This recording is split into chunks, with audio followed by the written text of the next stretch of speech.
Hi everyone, it's Angela. I'm coming to you today from my closet where I'm about to get set up to do some audiobook recording, and I thought I would share with you the supplies that I use and how I go about setting it up. So let's get into it. The first thing I have is 4 of these moving blankets. They are heavy duty moving blankets, and I tried to find the best value that I could for the price. I don't actually use these for moving. The only purpose of these is to deaden the noise in the house, and they are very good at that. The next thing that I have is a set. My husband did a lot of research for me to try to figure out the best audio set for recording. So he found this Audio-Technica set, which I guess I have upside down. It's an Audio-Technica set. I will walk you through the pieces here in a moment. It's actually a really great kit. He did a lot of listening to different audios and found that this was the best buy for the money, and it has worked out wonderfully. So as you saw in the box, this came with some headphones. I highly recommend using headphones. At first I thought I would not like it. I would rather just read and hear how it comes in the room, but actually hearing how it's coming through the headphones makes a huge difference. So I would highly recommend using some headphones while you record. Obviously, the important piece of this set is the microphone itself, which I'm using right now to record the audio for this video. It also came with this little tripod stand, which is super helpful to use. And then it also came with this boom stand. And you can see here it has a mount. I use this mount to mount it up here at the top of the closet, which you'll see in a moment, but it allows you to mount it and have the microphone hanging at the appropriate level for you.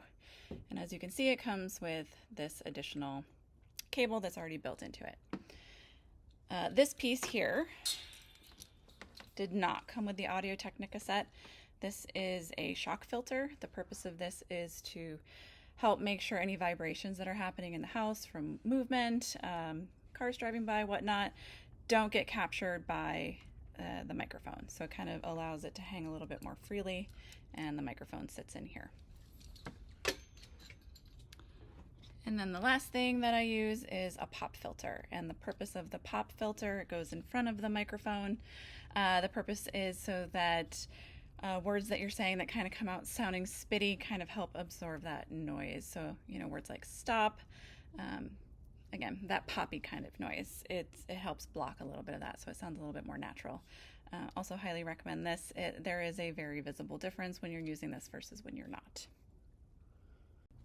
So you might be wondering why I chose to record in my closet.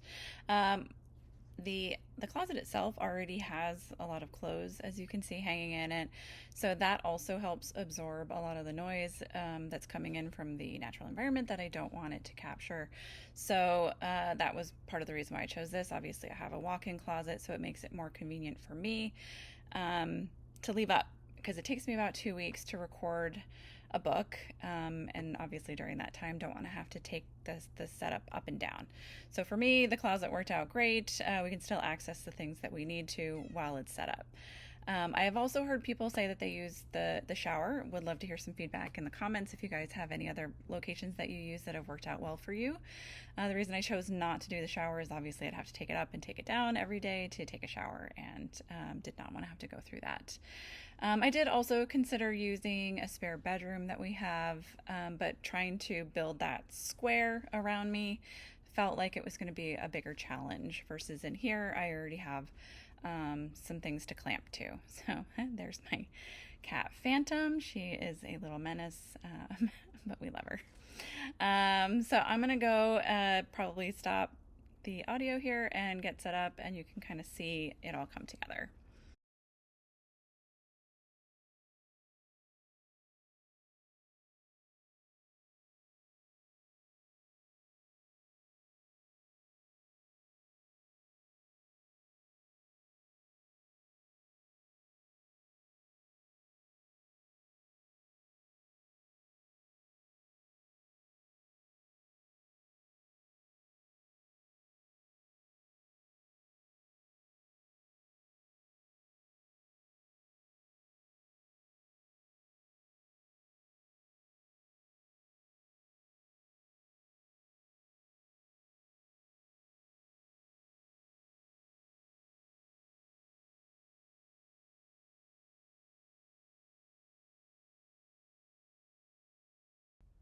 All right, we're back inside of my closet recording studio. I kind of wanted to give you a feeling of what it feels like in here. Obviously, unfortunately, not the best lighting, but there is plenty of room in here. It's not quite as claustrophobic as it probably looks. I have enough space to be expressive, which I like to do. I like to move my hands around to try to make sure that I come across as more expressive in my recordings, and it gives me the space to do that. While I was reviewing the last video, I realized I was spending a lot of time in front of the microphone and you couldn't really see what was going on. So I really wanted to kind of dig into that a little bit and explain. So this shock mount, when I had taken the microphone out to do the previous recording, these little rubber bands had come loose, and so I had to reattach all of them. So that's what was going on there to make sure that was set up properly. And then I wanted to make sure you got a clearer picture of this pop filter. So as I'm recording and speaking, it's supposed to be right in front of the microphone there so that it's capturing all of those pop noises. And then you probably noticed I pulled out my drawer here in my closet system, and that's so that I can have my book up while I am reading. I found that the microphone here is so sensitive that as I was turning pages, you could hear me doing that, which obviously detracts from the audio itself. So I went to having the digital copy of my book on my laptop, so as I'm reading, I can scroll through and read it that way. I hope maybe some of that information was helpful if you're trying to set up your own in-house recording studio. If there's any questions you have or anything I didn't cover in enough detail, let me know. I'd be happy to discuss some of it more or answer your questions in the comments. And I will do a follow-up recording with some tips and tricks of what I do when I'm recording. Have a good one, everyone.